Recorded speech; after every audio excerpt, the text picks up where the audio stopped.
حال یہ ہے کہ مسجد میں جماعت کھڑی ہے، مسلمانوں کی بارات گزر رہی ہے، تو ڈھول ڈمکا بھی ہو رہا ہے، ناچ گانا بھی ہو رہا ہے، اور یہ پرواہ نہیں کہ مسجد کا بھی کچھ ادب ہے، مسجد کا بھی کوئی احترام ہے۔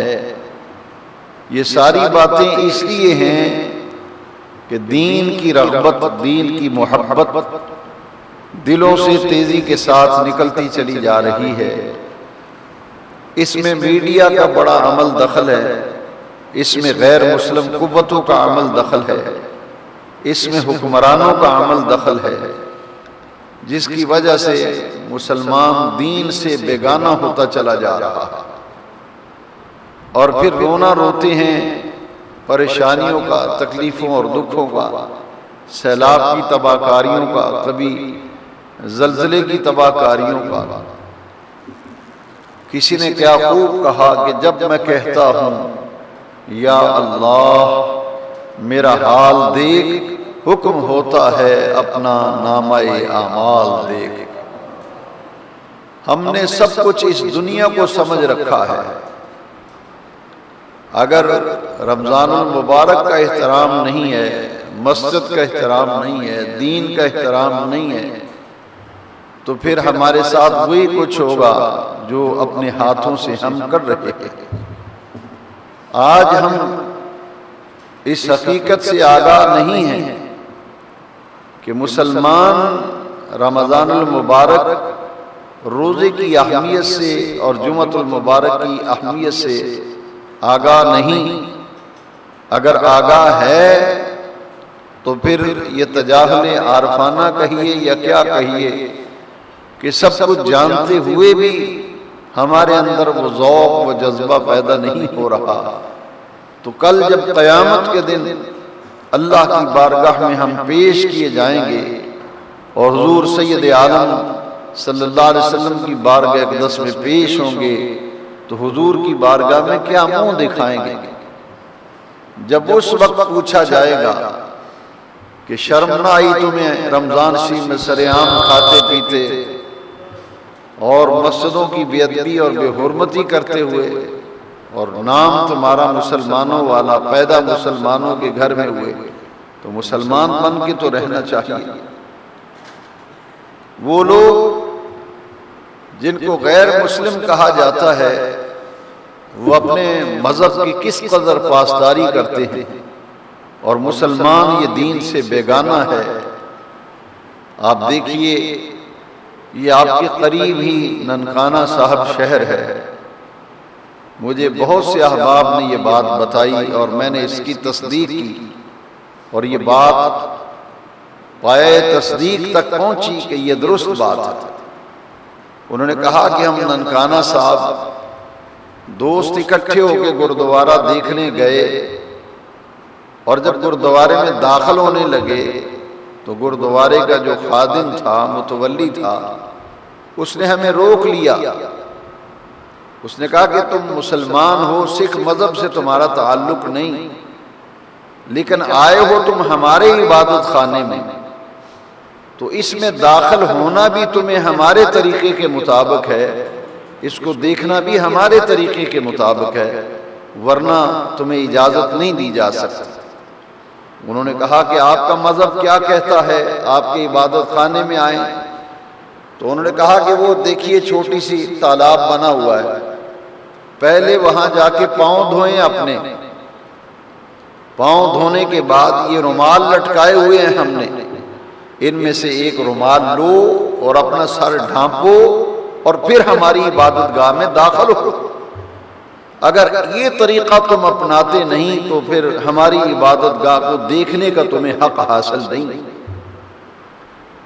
اب وہ مسلمان کو یہ کہہ رہا ہے کہ ہمارے عبادت خانے میں آنا ہے تو ہمارے طریقے کے مطابق آنا ہے، ننگے سر نہیں آ سکتے، پاؤں دھو کر آنا ہے۔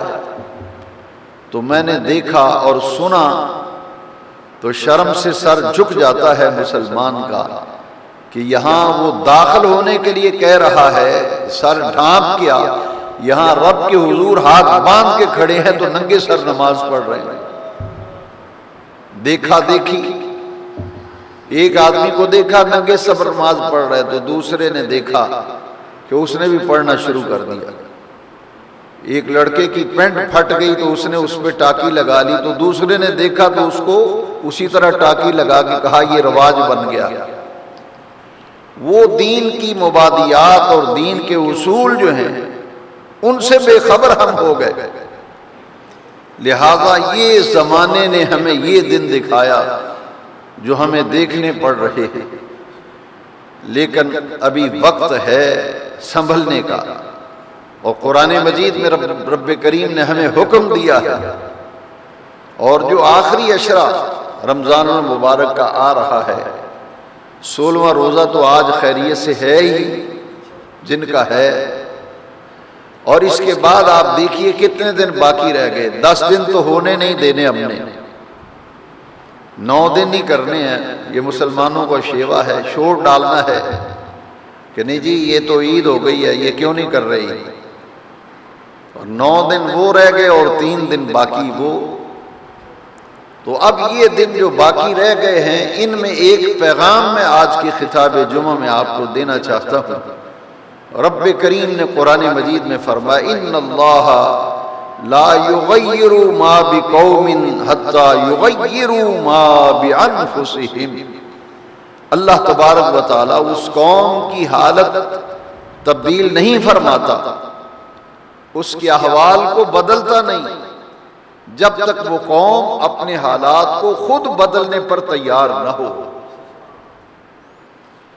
جب تک ہم خود اپنی حالت اور اپنی کیفیت کو بدلنا نہیں چاہیں گے، اس کے لیے تگ و دو، اس کے لیے محنت، اس کے لیے مشقت و کوشش نہیں کریں گے تو ہماری حالت نہیں بدل سکتی جب تک خود ہم اپنی حالت بدلنے پر تیار نہ ہوں، اور اپنی حالت کو بدلنے کے لیے عملی تیاری نہ کریں، اس وقت تک ہمارے احوال بدل نہیں سکتے۔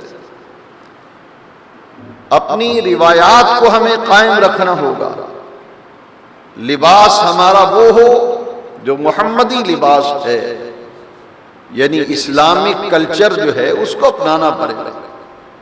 لیکن ہم تو یورپ کے دل دادا ہیں، کلچر ہمارا سارا یورپ کی طرح ہوتا چلا جا رہا ہے، بلکہ یورپ سے بھی آگے 2 قدم ہم آگے بڑھ گئے ہیں۔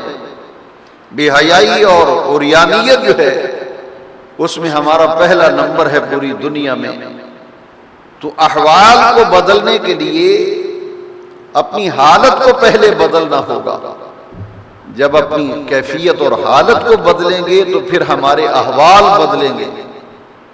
اس کے لیے تبدیلی انسان کے اندر پیدا ہو، اس کے لیے رمضان المبارک سے بہتر موقع انسان کو میسر نہیں آتا۔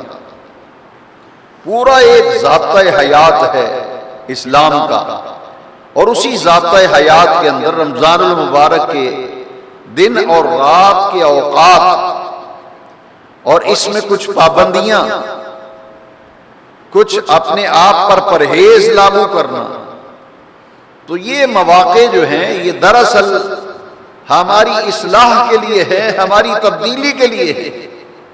اور روزے کے مقصد کے بارے میں رمضان المبارک سے پہلے جو جمعے گزرے تھے ان میں کم و بیش 2-3 جمعات میں یہ واضح کر چکا ہوں کہ ہر چیز کا ایک مقصد ہے۔ اگر وہ چیز اپنا مقصد نہ دے تو وہ بیکار ہے۔ آپ ایک کرسی بنواتے ہیں، دکان پر کاؤنٹر پر بیٹھنے کے لیے آپ نے بڑی اچھی کرسی بنائی ہے، اس کا مقصد ہے بیٹھنا اس کرسی کے لیے، تو جب آپ اس پہ بیٹھیں تو آپ صحیح طریقے سے بیٹھ نہ سکیں، اس کی کوئی ٹانگ ٹوٹی ہو، اس کے اندر کوئی خرابی ہو تو آپ اس کے اوپر بیٹھ نہیں سکتے۔ اسی طرح ہر چیز کا ایک مقصد ہے، جب وہ مقصد حاصل نہ ہو تو وہ چیز بے فائدہ ہے۔ اسی لیے روزے کا بھی ایک مقصد ہے، اگر وہ مقصد ہمیں حاصل نہ ہو تو پھر فضول ہے، بیکار ہے، بھوک اور پیاس سے سوا انسان کو کچھ حاصل نہیں ہوتا۔ حضور نبی کریم صلی اللہ علیہ وسلم کی واضح حدیث شریف ہے کہ جس شخص نے روزہ رکھا اور اس نے جھوٹ بولنا نہیں چھوڑا تو ارشاد فرمایا اس کو بھوک اور پیاس کے سوا کچھ حاصل نہیں ہوتا۔